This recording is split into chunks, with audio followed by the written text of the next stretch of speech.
Giza Plateau in Egypt is undeniably amongst the most famous locations anywhere on the planet. Almost everyone has heard of it, seen images of it, and it attracts the interest and attention of countless numbers of people. Despite being so well known, this place is still shrouded in mystery, and there is very little that we can definitively state about its ancient origins. The majestic centerpiece of the Giza Plateau, its middle pyramid, known as the Pyramid of Pharaoh Khafre or Khephren of the 4th dynasty, is a good example of this mystery. Often overshadowed by its better-known neighbour, the Great Pyramid, it might surprise you to know that there are still many questions surrounding this mighty work of the ancients, and its attribution as the second pyramid to be built on the Giza Plateau is far from certain. No hieroglyphs or markings have ever been found in or on the pyramid, nor any mummies, yet within the Orthodox story of history it is conclusively labelled as the tomb of King Khafre. The engineering surrounding the structure is utterly remarkable, as it was built into a sloping hillside, and as the central structure at Giza, the pyramid is connected via its causeway to the Great Sphinx and the massively megalithic Valley Temple. Unexplored underground passages in the causeway and pyramid complex, as well as historical accounts, hint that there is much more yet to be discovered here. Despite this, no modern survey of its chambers and passages has been conducted, and any analysis in today's times has to rely on conflicting accounts and some measurements that are now over 150 years old. This seems like less attention than this enigmatic structure deserves. Indeed, the entire pyramid complex and its causeway seem like an obvious target for modern technological experiments like ground-penetrating radar or muon detection, like that of the Scan Pyramids project, which is taking place inside the Great Pyramid. We have the technology to address these mysteries, to reveal any potential structures within the pyramid or beneath the ground of the causeway and complex, yet not even a modern survey of this remarkable monument has occurred. Given its central location on the plateau, its connection to the Sphinx, the complexity, scale, and precision of the engineering involved in its creation, as well as the lack of real solid evidence around its origins, is it possible that this pyramid may have been the first one constructed here, rather than merely a subsequent, somehow lesser effort to its more famous neighbour? Welcome to Uncharted X. My name is Ben, and in this two-part series we're going to investigate this question and take a close look at one of the most interesting structures of ancient Egypt, the Mountain of the West, the Middle Pyramid of the Giza Plateau.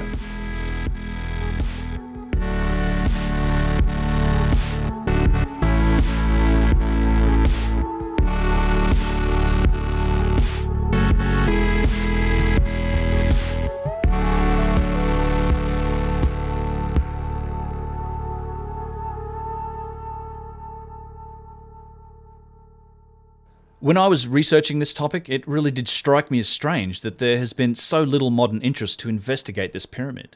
It's really not hyperbole to say that almost all the attention from academia and institutions, at least those with the power and ability to actually do research on the Giza Plateau, has been directed at the Great Pyramid or the Sphinx or to other areas.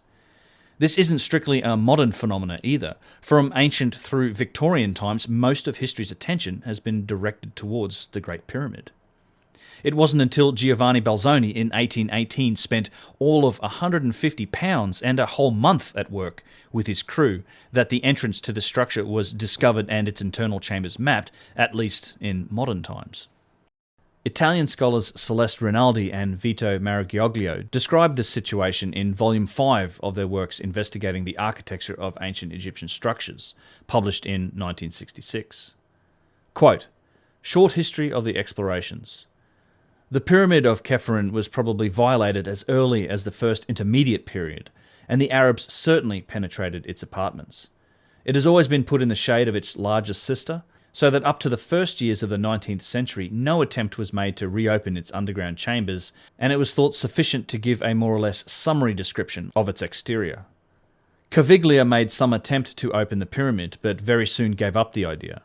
Belzoni, however, was more successful when, in 1818, together with the Greek Athanasi, he managed to find the upper entrance, free it from rubble and examine the inner apartments.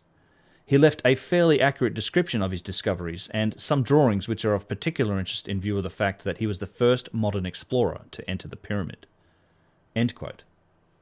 The Middle Pyramid, and I'm going to call it the Middle Pyramid in this video rather than the Second Pyramid or Khafre's Pyramid, is so close to the Great Pyramid in dimensions and quite striking in appearance with its crown of intact casing stones that I've often seen it mistaken for the Great Pyramid in tourist images and in commentary. It can appear taller as it sits on an area of the Giza Plateau that is around 10 meters higher than that of the Great Pyramid, yet at 136 meters tall is itself around 10 meters shorter in height than its neighbor, or at least it was originally. Due to the removal of casing stones at the Great Pyramid's peak, this difference today is only around 2 meters, hence the Middle Pyramid looks slightly taller from various angles around the plateau. The Middle Pyramid has a base length of 215.5 meters or 706 feet, compared to the Great Pyramid at 230.3 meters or 755.6 feet. The Middle Pyramid has a slightly steeper angle of 53 degrees 10 minutes compared to the Great Pyramid at 51 degrees 50 minutes, and thus has considerably less mass. As remarkable as the pyramids are, they don't stand alone as construction projects. They have entire complexes of additional structures that go along with them. In the case of the Middle Pyramid, its location and its complex is one of the primary reasons why I think it's possible it may have been the premier pyramid here. I want to give a quick overview of the pyramid complex and define the different structures that make it up, as we'll take a look at each of them during this two-part series. Part of the complex included a pavement extending all the way around the pyramid, most of which is gone today, as well as a stone perimeter wall that is likewise no longer here, but was thought to have been around 8 meters or 26 feet tall, and a little over 3 meters or 10 feet thick. It is shown here in illustrations from Italian scholars Rinaldi and Maragioglio's 1966 publication. This pavement extended out over a large area to the east of the pyramid, where we can find the remnants of the Pyramid Temple, also called the Mortuary Temple or Funeral Temple, a structure made from gigantic blocks of limestone and granite that today show tremendous erosion and seem vastly ancient. Beyond this Pyramid Temple, to the east, is the famous Causeway, a 500-metre or 1,640-foot-long limestone behemoth that was once fully covered. It has a large number of shafts along its length, some that go down over 100 feet into the bedrock and have unexplored tunnels going off to who knows where. At the end of the causeway lies, of course, the Great Sphinx in its enclosure, as well as the Valley and Sphinx temples, both massive megalithic structures. All of these works, as famous as they are, and worthy of individual examinations, are but part of the overall complex belonging to the Middle Pyramid. Giovanni Belzoni, while excavating around the pyramid, had this to say about the structures in its complex, as reported in his narratives from 1822. Quote, "On the east side of the pyramid, we found the lower part of a large temple connected with the portico, and reaching within 50 feet of the basis of the pyramid. Its exterior walls were formed of enormous blocks of stone, as may now be seen. Some of the blocks in the porticos are 24 feet long. The interior part of this temple was built with calcareous stones of various sizes, but many finely cut at the angles, and is probably much older than the exterior wall, which bears the appearance of as great antiquity as the pyramids. In order to find the basis of the pyramid on this side and to ascertain whether there were any communication between it and the temple, I had to cut through all the material there accumulated, which rose above 40 feet from the basis, and consisted of large blocks of stone and mortar from the coating, as on the north side. At last we reached the basis, and I perceived a flat pavement cut out of the solid rock. I caused all that was before me to be cut in a right line from the basis of the pyramid to the temple, and traced the pavement quite to the back of it, so that there was evidently a spacious pavement from the temple to the pyramid. And I do not hesitate to declare my opinion that the same pavement goes all round the pyramid. It appeared to me that the Sphinx, the temple, and the pyramid were all three erected at the same time, and they all appear to be in one line and of equal antiquity." End quote. One of Belzoni's points here is that these structures in the pyramid complex are connected and were constructed in the same general time frame as part of the same project. The pavement connects the pyramid to the pyramid temple and the causeway is connected to the valley temple and the Sphinx. In fact, the Causeway, which was once originally covered, actually penetrates the Valley Temple and is built into it. The core limestone blocks of the Valley Temple have been geologically matched to the stone in the Sphinx enclosure, suggesting the blocks were made as the Sphinx was carved. The Sphinx Temple was then made after the Valley Temple, as part of the Valley Temple's northern enclosure wall was removed and incorporated into the southern wall of the Sphinx Temple. None of this is controversial, by the way. It's all work that was done by Mark Lehner and his Ancient Egypt Research Associates, or AERA group. The important part here is that all these structures are part of the same complex, and thus connected with each other, and this has some truly profound implications for the Giza Plateau when you begin to investigate the possible age for the individual monuments.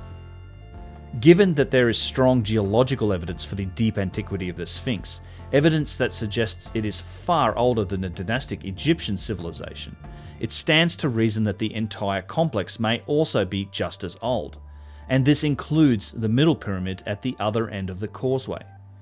Of course, I'm referring to the work of the late John Anthony West and the Professor of Geology Dr. Robert Schoch on the erosion of the enclosure walls and the Sphinx's body, which is well documented and doesn't need to be repeated here, other than to say that anyone who takes the time to truly look into the details of this work, with an open mind, that is, should find it entirely convincing. Not that the orthodoxy like Lehner and Hawass will ever admit it, as it breaks their precious story of history, but their rebuttals for this are truly weak source. Beyond the geological evidence, there's also considerable circumstantial and cultural evidence supporting the idea that the Sphinx is far older, from the remains of the Egyptians themselves. Things like the inventory stele, which suggests that the Sphinx and Valley Temple were already there and in need of repair during the Old Kingdom reign of Khufu and Khafre, or the fact that the Sphinx actually has Old Kingdom repairs on its body. There's also the obvious evidence for the recarving of its head at some point in antiquity, which Orthodox Egyptologists say is supposedly a carving of Khafre, who they say also built it during the Old Kingdom, when it was also evidently repaired. Just try and untwist the logic in that statement, I dare you. Along with this geological and cultural reasoning, there is also considerable astronomical reasoning that the Sphinx's origins are more ancient than we had previously thought.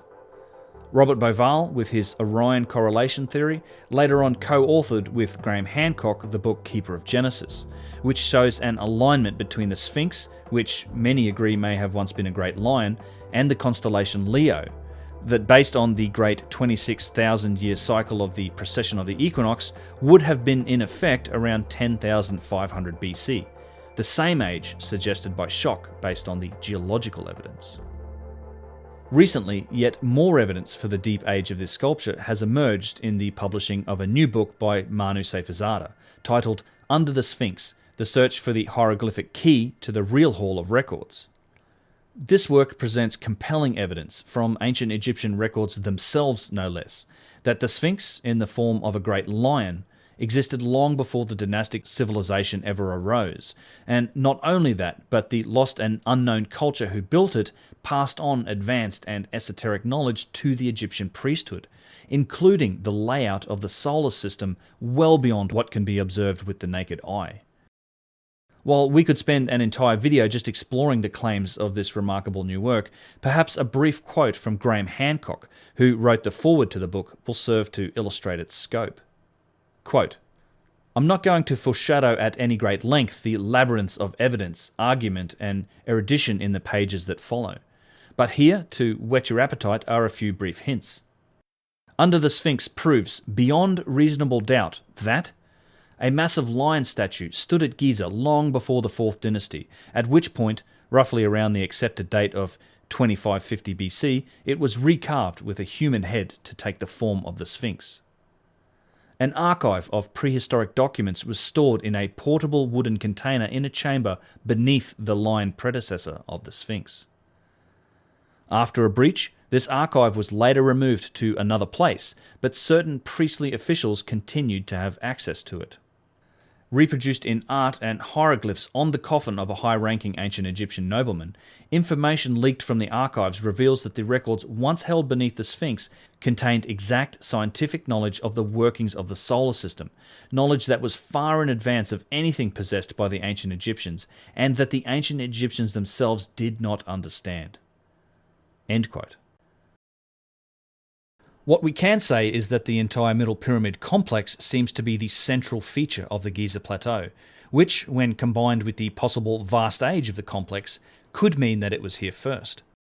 There is another logical point I'd like to make here when comparing the Middle Pyramid to its more famous sister, the Great Pyramid, which, while is admittedly speculative, but I think it makes sense. The Great Pyramid is both larger and more complex than the Middle Pyramid, and with its huge grand gallery and internal structures, the superstructure of the Great Pyramid was more carefully put together than that of the Middle. This is backed up by some studies that have shown the blocks of the internal structure of the Middle Pyramid to be more loosely arranged than those of the Great. My point here is, does it seem logical that the largest and most complex pyramid would have been built first? It's a question of technological advancement, of experience gained through doing the work, and given the orthodox timeline for these monuments, that they were supposedly built back to back, logically it seems like the later work should exceed that of the former, which is exactly how civilizations in every other case other than Egypt have progressed. It just makes more logical sense to me that the Middle Pyramid came first, no doubt a mighty achievement, but this was then exceeded in scale, precision, and complexity by the Great Pyramid. It makes logical sense to me, but again, the point is purely speculative. What is not speculative is that both pyramids could be described as monstrously massive undertakings, made from millions of quarried limestone blocks each, and together we're talking about more than 10 million tons of stone that went into their construction. When we view these achievements in the light of the assumed primitive tools and capabilities of the ancient Egyptians, the idea that these two mighty pyramids, as well as their foundations and vast complexes of other megalithic structures, were constructed back to back by successive generations in less than 50 years starts to get just a little suspect. Supposedly, these were made with just pounding stones, flint and copper tools, no use of the wheel, and with only human power as the energy used to move the stones, some of which, as we'll see, weigh up to and in excess of 200 tons. Not just limestone either. Many tens of thousands of tons of granite were also involved in the construction of the pyramids and their complexes, much of it carved with remarkable precision, resulting in precise, consistent curves or unerringly flat and smooth surfaces. We'll take a closer look at some of these pieces later on in this series. If you're interested in a deeper look at the improbable timeline surrounding the Old Kingdom mega pyramid builders, I also have a dedicated video on that topic, and you can also find a link to it below in the description. In reality, there is very little firm or direct proof that this work was done in the 4th dynasty, or by these kings, although they certainly ruled here and did work on the Giza Plateau during that time, although this doesn't mean that they were responsible for everything that we see here. It's worth explaining at this point the main evidence cited that ties the Middle Pyramid to Khafre. Primarily, this evidence comes from the fact that several statues, I think 6 of them, were discovered in the Valley Temple at the end of the Causeway. Auguste Mariette found the most famous and least damaged of these while excavating a pit in the structure in the 1860s. It's now housed in the Cairo Museum and is known as Khafre Enthroned. It's a stunning piece, carved from a green form of diorite, which is harder than granite, that likely came from a quarry in the eastern desert somewhere, and it's been written about in wonder by artists and sculptors ever since its discovery, many of them marvelling as to just how such a tough material has been carved so perfectly, and supposedly with hand tools. Just this basic assumption that stone like diorite or granite was worked to such perfection with nothing more than flint or copper hand tools is taken as established fact by mainstream archaeology because simple hand tools are all that's been found. It's a stunning display of circular reasoning, a common logical fallacy. These objects were made with hand tools because hand tools are all that we've found. The objects themselves are the proof that advanced tools and machining were used, but there's no telling Egyptologists that. It's as if simply because these statues are ancient makes them the authoritative source for truth when it comes to carving stone. Yet again, however, we find that the actual experts, stonemasons and sculptors, tend to disagree with such declarations of truth from the world of archaeology, as is the case when it comes to ancient engineering or construction topics. As the saying goes, you don't ask the archaeologist to design the chair that he's sitting on. But if it's an ancient chair, he's definitely going to claim that he knows best how it was made. As it so happens, stone carvers, to this day, are befuddled by just how statues like these were made, and invariably come to the conclusion that advanced tools and even machining were required. Here is Flinders Petrie, from the late 19th century, in his famous chapter on the mechanical methods of the ancient Egyptians, quoting the experts of his day in reference to Khafre Enthroned. Quote, "The latest writer, Bruch, in his History of Egypt, says of the great diorite statue of Khafre, quote, unacquainted with the hardness of steel, and the marvellous action of those instruments which in our day scarcely allow the artists to feel the trouble of rough work, that primitive race knew how to conquer the resistance of the hard stone, and to animate a lifeless mass with the spirit and expression of life. No master of modern times is capable of giving an answer to the question how they managed to overcome the difficulties of the unyielding substance." End quote, and end quote. Here is Petrie's modern successor, Chris Dunn, who in our modern age wrote to stone sculptor Mike Leckey asking about carving granite statues. This is quoting Leckey's response from Dunn's book Lost Technology of Ancient Egypt. Quote, "As a stone sculptor, I can say that the granite of the Ramses head and figures is an extremely hard stone, and I believe tools much more durable than hardened copper chisels must have been used in the carving process. It would be necessary for me to upgrade my normal tools to carve such granite. My modern diamond blades and grinding points would be worn out before the head was started. The ancient carvers must have had advanced technology." End quote. No one has demonstrated that works like these statues can be made with the primitive hand tools from the Old Kingdom, those that exist in the archaeological record. Therefore, we cannot assume that they were made then, although they certainly did exist then. This case for inheritance is strengthened by another observation. Khafre Enthroned, as well as the fragments of other statues that were found in the Valley Temple, have some hieroglyphs roughly carved into them, and it's from this writing that the attribution to Khafre originates. If you watched some of my videos before, you'll know what I think it is we're looking at here. The carvings of the glyphs is very rough and not at all similar to the work on the statue itself. It's a completely different technology. If you have the capability to perfectly carve, shape, and polish diorite, basalt, or granite, including fine features like fingernails, knees, or even vascular details, to shape it with symmetry and straight lines, then you clearly have the capability to do the glyphs in the same fashion. That is just not what we see here. The glyphs are clearly hand-hammered. They aren't polished, and in many places they can't even manage a straight line. It's just not the same technology, and simply put, I don't think it's the work of the same people. I think this disparity in technology supports the idea of inheritance, that objects like these statues, ones that show evidence for high technology, machining, or precision, were inherited, claimed, and reused. We know without doubt that this practice occurred in ancient Egypt, with notorious usurpers of monuments like Ramses II and his son Merenptah, and this evidence seems to support the idea that something similar took place in the Old Kingdom also. Not just the statues, we can extend this hypothesis of inheritance, renovation, and reuse to the Valley Temple, the Sphinx, the Causeway, the Pyramid Temple, and indeed the Middle Pyramid itself. The other evidence for Khafre that is often cited is simply the ancient name for the pyramid, which in hieroglyphs was said to have been Great is Khafre. Against this, I would cite the fact that no glyphs have been found anywhere inside or on the Middle Pyramid whatsoever. And if you're writing your name on the statues because you happen to be king and have claimed the pyramid, then of course you're going to insist on a name for it also. Belzoni made an interesting observation about this in his narratives from 1822.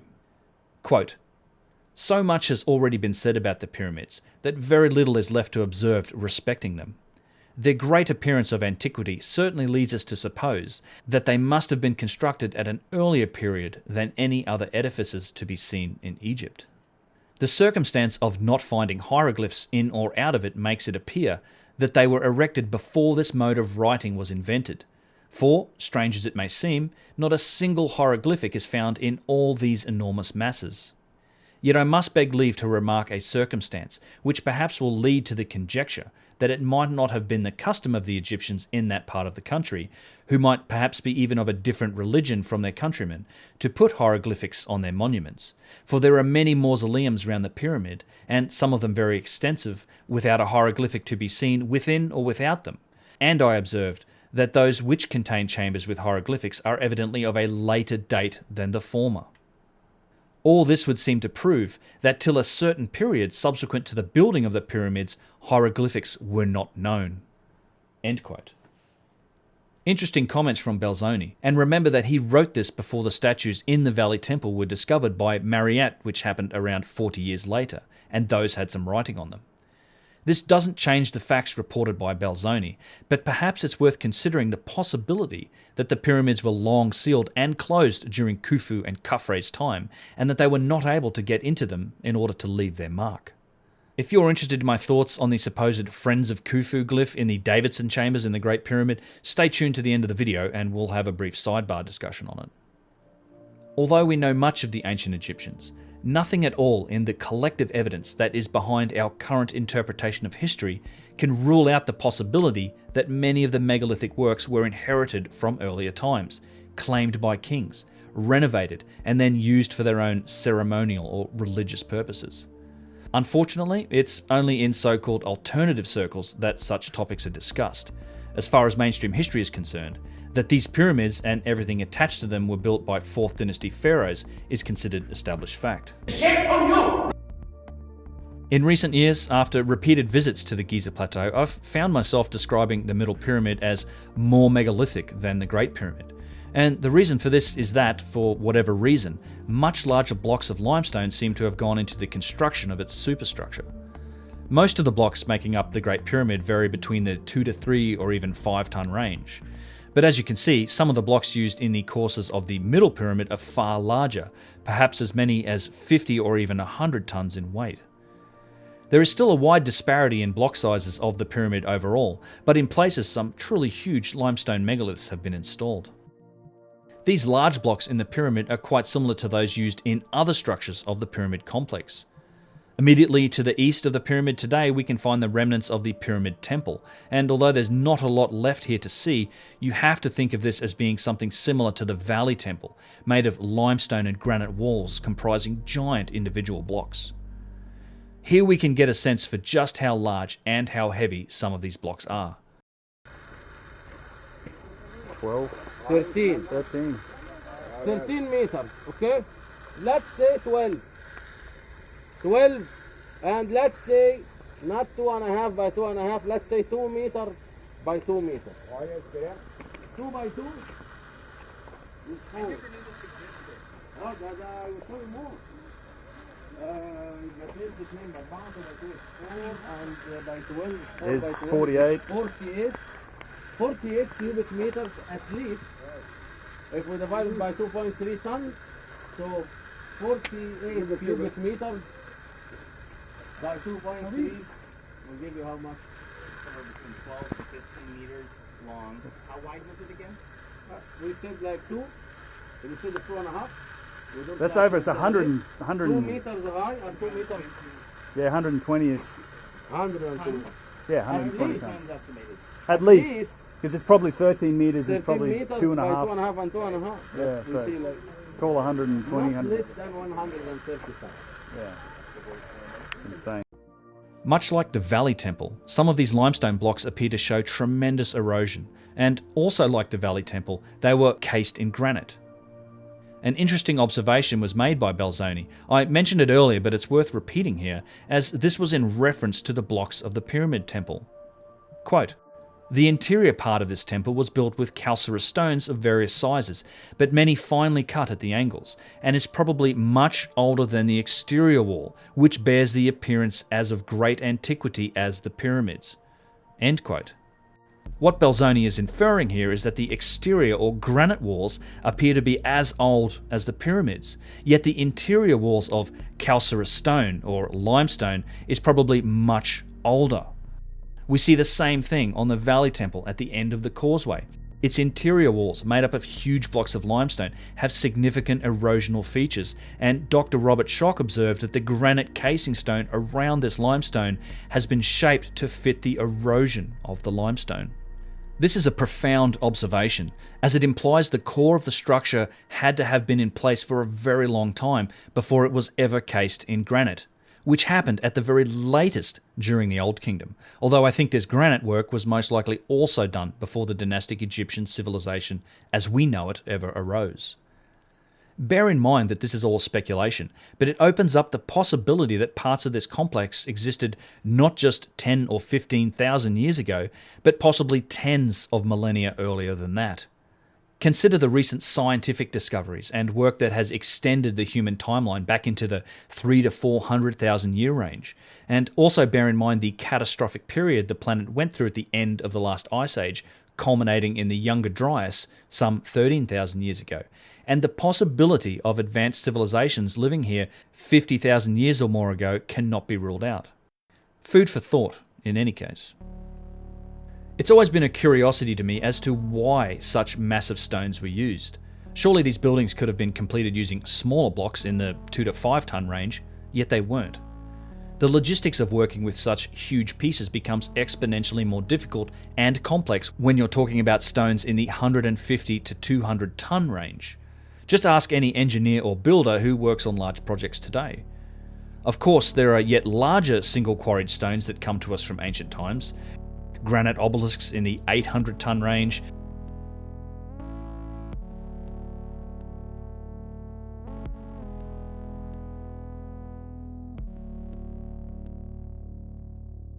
the unfinished obelisk in the quarry at Aswan at around 1,200 tons,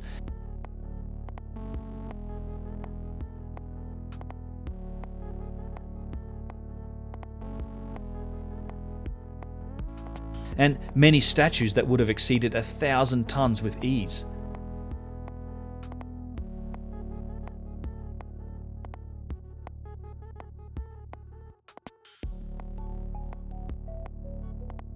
All of which had to be lifted and transported at some time in the distant past.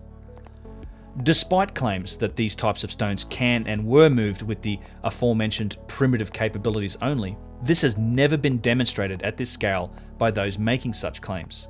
And yep, I've got a video that dives into this topic also, link below. Massive stone blocks aren't the only unique feature of the Middle Pyramid. It was, rather remarkably, built into the side of a sloping hill. We can see the angle of the natural bedrock here from its northwestern corner, and you can also see how the original engineers, millennia ago, carved out a huge enclosure to level the ground on which the Middle Pyramid sits today. On its western edge, this enclosure is more than 10 meters or 30 feet deep, a huge undertaking. Even more intriguing is the fact that the pyramid's southwestern corner is not made up of blocks, but rather is formed from the sedimentary limestone bedrock itself. It can be tough to see, as the limestone has fissures and cracks in it, but the lower 5 courses here are in fact bedrock, then they are seamlessly blended in with the rest of the structure in a sloping fashion. Who can say whether this engineering achievement was functional or not, but it does have the consequence of locking the pyramid into the earth itself, likely aiding in its resilience to vibration and earthquakes. Another consequence of the sloping hillside the Middle Pyramid was built into is that while the western edge had to be carved down into the bedrock, its eastern side had to be built up in order to level the ground, revealing what I think is one of the most impressive yet underappreciated engineering feats anywhere on the Giza Plateau, that of the Middle Pyramid's foundation stones. Pooped on the daily by camels and worn from the footsteps of millions of tourists, these massive blocks have been precisely fitted together and lock in with each other and the bedrock itself in 3 dimensions. As you can see from this video taken on my last trip to Egypt, they are positively huge. Many would be well in excess of 150 if not 200 tons. From this clip, you can get a sense for the depth of the blocks by noticing where Jimmy from the Bright Insight channel is standing next to that camel, These foundation stones are 3 feet or more thick, and even today you couldn't fit a pin between their joining surfaces with each other. Yet more evidence for some sort of functional requirement for the entire structure to be tightly locked into the earth itself. And yes, I have another dedicated video that looks at this in some detail. The link to it is below. Another distinguishing feature that is unique to the Middle Pyramid, or at least it is in our modern times, is the remnants of the fine white Tura limestone casing stones still crowning the monument. The pyramidion, or the benben stone of the pyramid, is missing, and it is speculated to have weighed several tons. It perhaps looked something like the 2-ton basalt pyramidion from the Black Pyramid, which is on display in the Cairo Museum. These types of fine casing stones once encompassed the whole pyramid, as well as the Great Pyramid, but with their supremely flat surfaces, they were also highly sought after as building material, and a bustling industry occurred here for centuries, pillaging, quarrying, and reusing this stone for other structures like houses and mosques in Cairo. This, frankly, shameful activity has been going on since at least the 14th century, and was only ceased in recent times, less than 100 years ago. That's not to say that the pyramids haven't been treated as rock quarries for much longer. In fact, they have, and in particular, this was the case for the granite of the Middle Pyramid. The bottom course, and perhaps even the second course, we don't really know, were cased in fine pink granite rather than the white Tura limestone. With just these casing stones, we're talking about tens of thousands of tons of granite, all of which had to be quarried and transported from Aswan, around 500 miles distant to the south. There's even some black granite mixed in here, and this must have come from quarries even more remote than Aswan and been transported long distances over land in order to reach Giza. Many of these granite casing stones would have been in the 5 to 10 ton range, and all of them were finished and fitted together with remarkable precision. On the few original faces of these stones that remain, note the astonishingly flat surfaces, without dips or wavers, an achievement that seems to have occurred so often in the Old Kingdom that it almost becomes mundane. But this type of finish is not a simple thing, and not something that was repeated in later periods by the dynastic civilization. Almost all of the granite here today is the remnants of quarrying activity, and the typical dashed line markings of stone splitting can be found everywhere. These marks are formed by chiseling a series of small grooves into the stone with iron chisels, hammering wood into them, then wetting the wood, which causes it to expand and eventually split the granite. Although this quarrying method wasn't a technique used by the original builders, nor a technique that we find at the Aswan granite quarry, and that's another clue here, people, it was definitely used by the Middle Kingdom Egyptians who had access to iron. This slotted groove and wood technique stayed in use for millennia afterwards, right down to modern times and into the Industrial Age. The evidence that the later dynasties of Egypt weren't capable of creating such remarkable granite pieces themselves, and instead chose to quarry from earlier work, is adequately demonstrated, I think, by the inscription on the northwestern enclosure wall around the pyramid. The glyphs here talk about the quarry master, who was overseeing the quarry operations for the great usurper himself, Ramses II. They considered this pyramid to be effectively a granite quarry, and much of the stone here was carted away and repurposed for some of Ramses' projects. This activity has been rewarded by mainstream academia, who consider Ramses to be Egypt's most powerful and greatest ruler. I think it's far more likely that he was just Egypt's most effective usurper, thief, and vandal. When you examine the granite of the Middle Pyramid, you'll find some interesting effects and colouring on some of the blocks. And in some areas it seems as if the fine, flat surfaces are peeling, almost like they are a skin on the stone, and in other places there is clear discoloration on the external faces. We can also find these effects on the granite of the Valley Temple, as well as in other locations such as Karnak Temple, as well as Abu Sir, all sites that trace their origins back to the very beginnings of the dynastic civilization. Perhaps this is evidence that these blocks may have been witness to cosmic cataclysms, things like coronal mass ejections or other solar events, which, thanks to modern science, are now being widely theorized to have played a significant role in the catastrophic recent history of our planet. Of course, this assumes that these stones had to be here when such events happened, long before the dynastic civilization ever emerged, and perhaps even prior to the Younger Dryas period of 13,000 years ago. As such speculation is quickly dismissed by academics and Egyptologists as bunk, These claims are never investigated, like just how this discoloration and flaking of granite occurred, and it remains a mystery. Wouldn't it be a more interesting world if the authorities that control access to these sites would approach them with an open mind? We might even stand to learn something.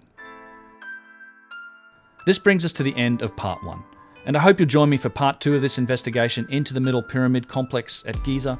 In that video, we're going to take a closer look at some of the features of the Pyramid and Valley Temples, examine the internal structure of the pyramid and the history of its discovery, as well as taking a closer look at the Causeway and the enigmatic Osiris shaft that hints at the possibility that there is much left here yet to find. So until then, I'll see you all in the next video.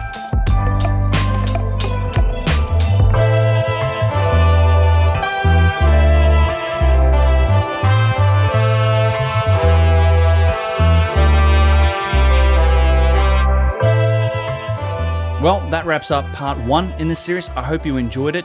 There's still an awful lot to cover about the Middle Pyramid and its complex in part 2. It's been a lot of fun digging into the research for this. I've been thinking about this pyramid and kind of its place in history for a couple of years now. I've enjoyed the research. This postscript on the video might be a little longer than usual. I'm going to spend some time thanking some producers, and then after that, we're definitely going to have that little brief sidebar discussion about the glyphs that are in those relieving chambers in the Great Pyramid.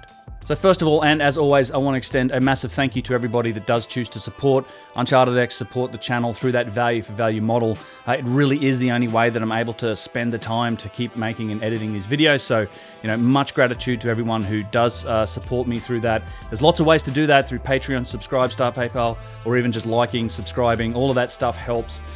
They're all outlined on my website. It's unchartedx.com/support.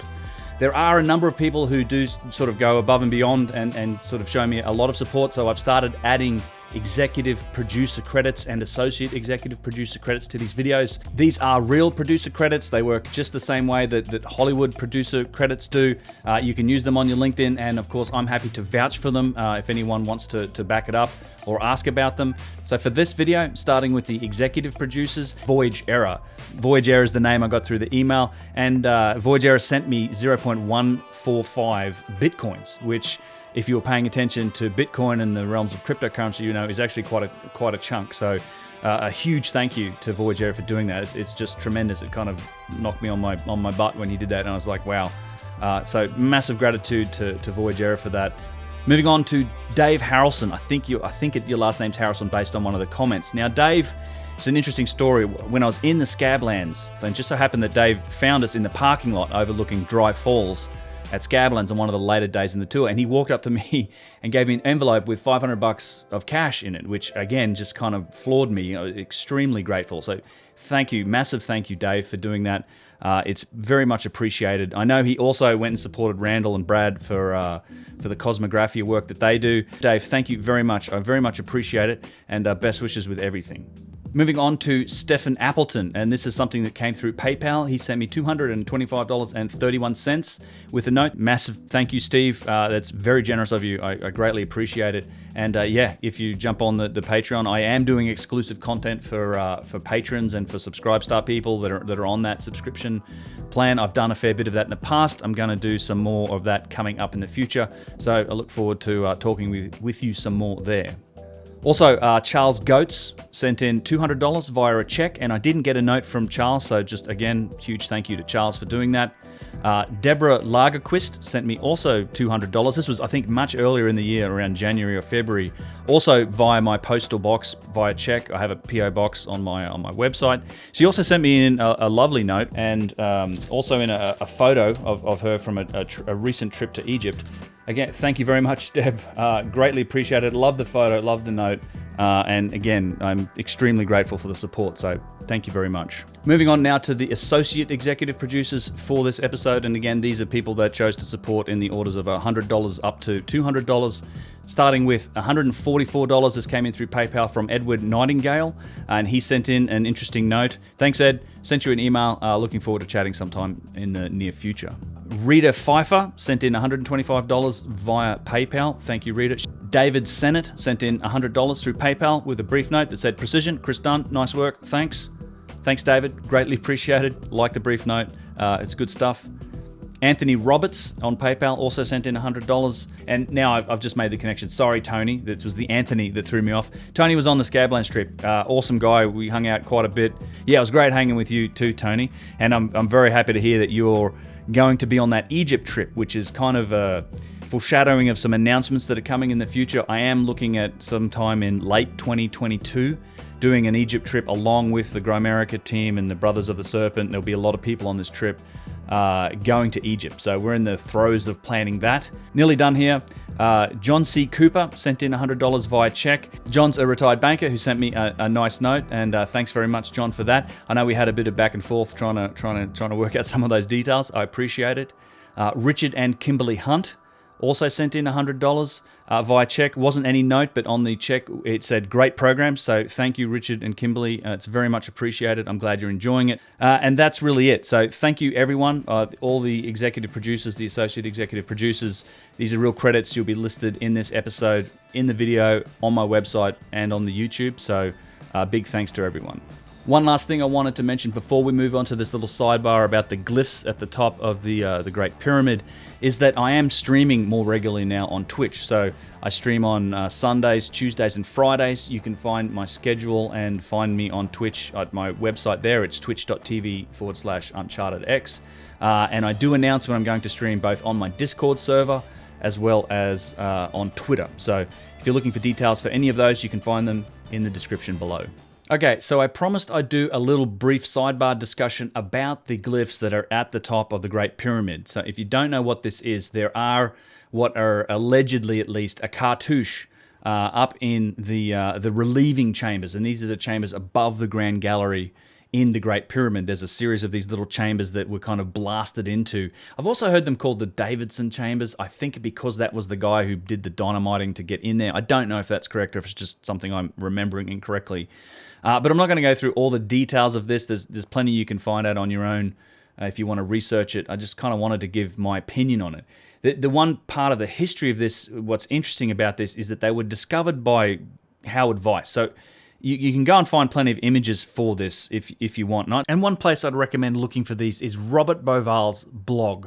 The author, I'd mentioned him in this video, Robert Bauval. He's got an interesting blog. You can go out and find it. I think just Google for Robert Bauval's blog and you'll be able to find it. He's written a number of articles about this because he's kind of been wrapped up in some of the discussions about this glyph, and it's fairly enlightening. But I kind of wanted to give my opinion on these glyphs and on their authenticity. So just suffice to say, as a summary, that I don't actually think these are genuine, and I don't believe that we've got to a point where we can say they are genuine.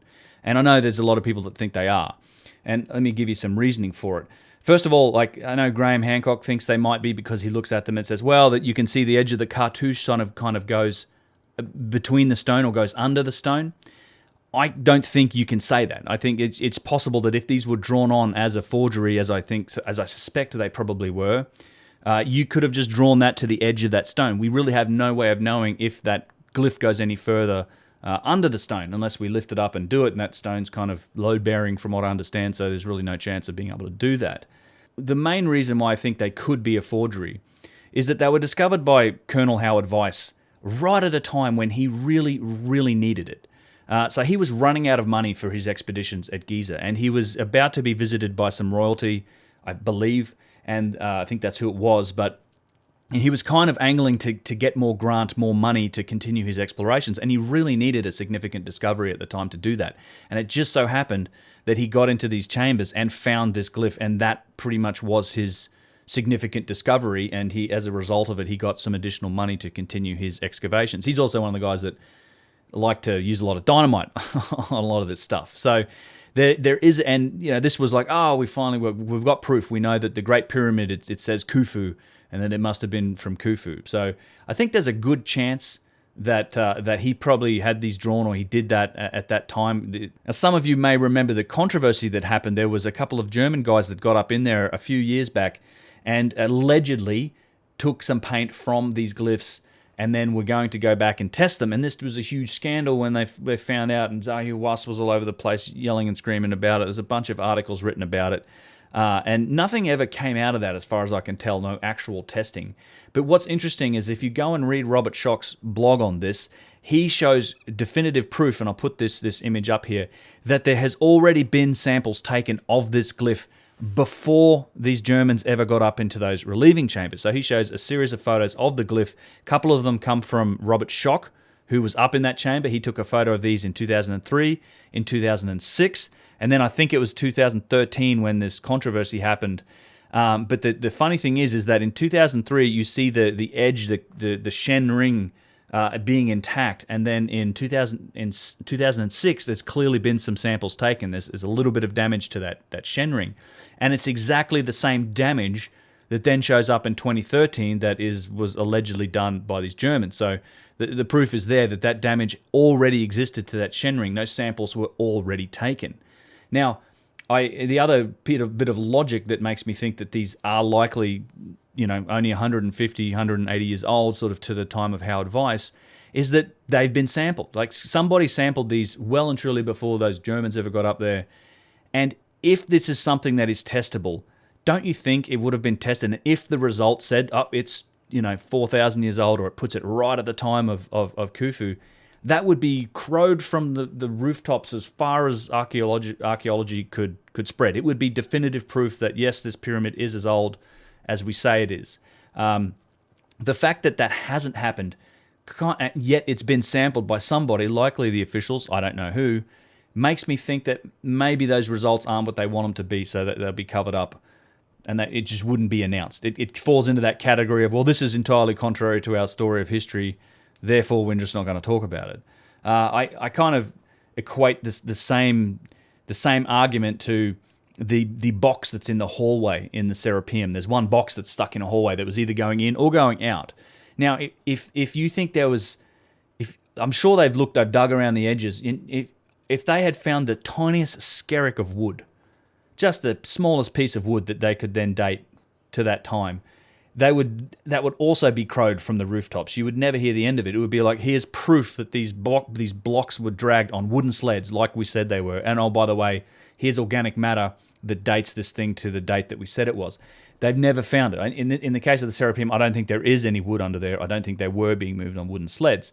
But the point stands that there are a few of these things that kind of say something by their silence, and this glyph is one of them. I think this is something that is testable, and I'm sure that if they could test it and show that it's of the age that modern archaeology says it is, then that would be headline news, and it would be the very first point that would come up all the time, yet it's not. So there's my thoughts on the glyph. I don't think that it means anything to the pyramid. I think it's most likely the case that Howard Weiss put them up there. I don't know though, and in any case, I'd love to see it tested. If it's got organic material on it, let's test it. I don't mind, prove me wrong. It furthers the pursuit of the truth, and I think we should follow the evidence and the truth to wherever it goes. So in any case, I hope you enjoyed that. It was a long postscript. I hope you liked the video. There's plenty more coming out on the channel, and I'll see you all in the next one. Cheers.